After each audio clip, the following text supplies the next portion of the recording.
Easily create and manage FSx for ONTAP block devices with NetApp Workload Factory.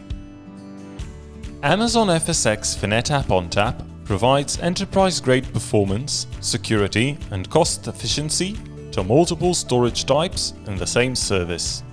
For block storage workloads, this means high availability, local and remote backups, built-in ransomware protection, storage efficiencies, and tiering.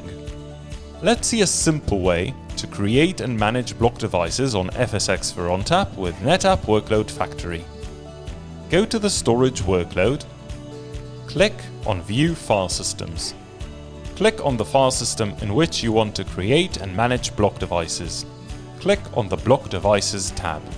On the left-hand side, under Storage Efficiencies, you can see how much capacity is used and how much of the data is stored on the high-performance SSD tier, and how much is kept on the economical capacity storage pool. You can see how many of your devices are protected by local backups, autonomous ransomware protection, cross-region replication, and remote AWS backups. The dashboard also identifies how many orphaned block devices you have. These are devices that are unmapped to a client or that have not been used for at least 7 consecutive days. Click on View and Reclaim Capacity. You can choose a device and delete it. Returning to the dashboard, you can create a new device by clicking on the Create Block Device button. Below it, you can see your available devices.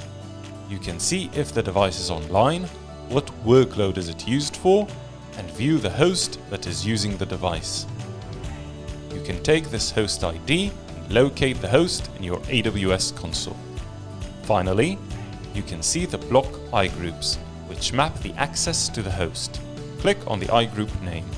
You can see a mapping of the storage access, which includes the host and the available block devices on the file system. Easily create and manage FSx for ONTAP block devices with NetApp Workload Factory.